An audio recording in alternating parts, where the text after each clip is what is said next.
2, 3, 4.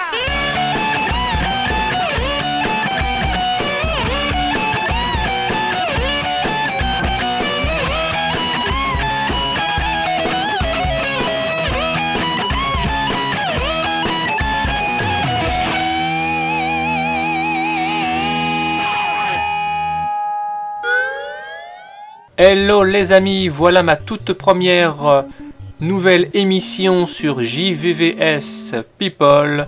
On va parler ensemble de Joueur de Grenier, qui est devenu un gamer mythique sur YouTube en France et un petit peu au Québec.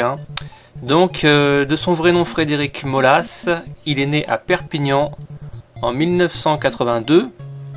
Donc il a 33 ans, il est un petit peu plus jeune que moi j'ai 36, mais on s'en fout. C'est Joueur du Grenier, c'est pas toi Seb. Et en fait, à ce qui paraîtrait, il aurait été passionné des jeux vidéo dès l'âge de 7 ans, avec une prédilection pour la Mega Drive de Sega. Voilà, je ne dirai rien, chacun ses choix, c'est une bonne console.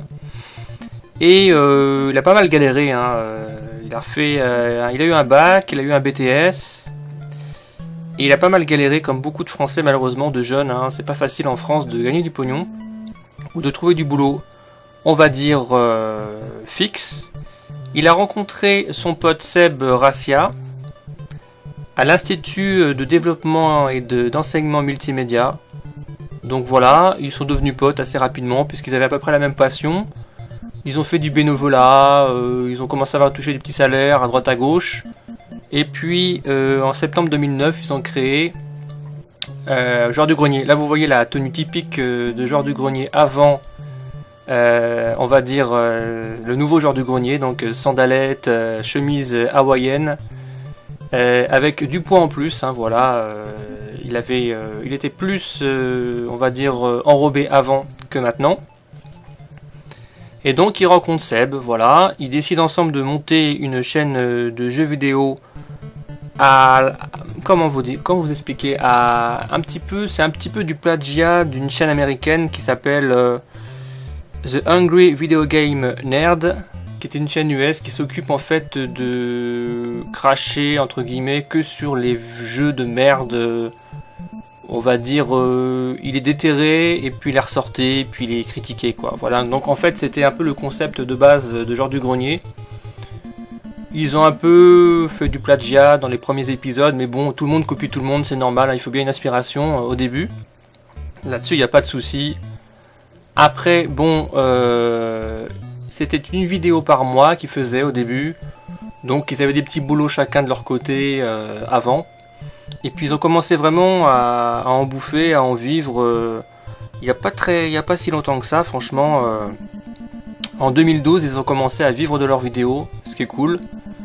Voilà, à travers les pubs et tout. Voilà, ils ont atteint les 2 millions d'abonnés passés maintenant, donc voilà.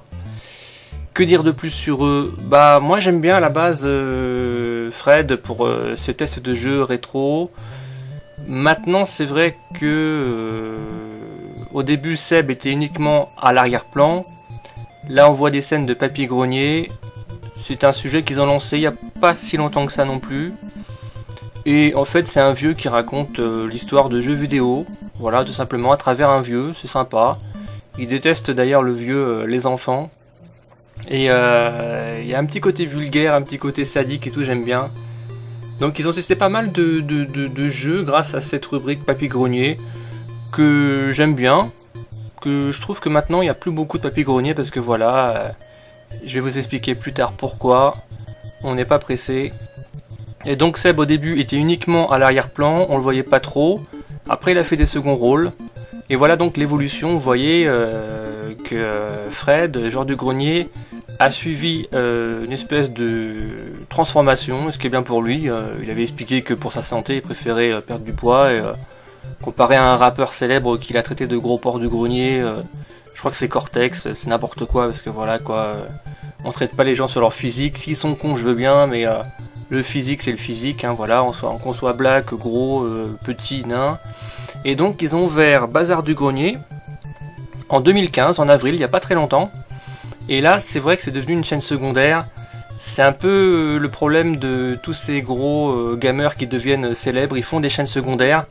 avec des vidéos journalières pour gagner un max de pognon, quoi. Parce que là c'est plus mensuel, la tirelire qui tombe c'est tous les jours, quoi. Et je suis mitigé, quoi, sur Bazar du Grenier. Je trouve que les let's play qu'ils font, bon, c'est un peu la galère. À part Aventure qu'on voit à l'écran, qui est une série de jeux papier qu'ils ont lancé il y a pas très longtemps que ça, et j'ai trouvé ça vraiment superbe. Au début j'étais un petit peu, comme vous expliquiez, dubitatif, parce que il y a 4 personnages en fait qui jouent dedans, avec un...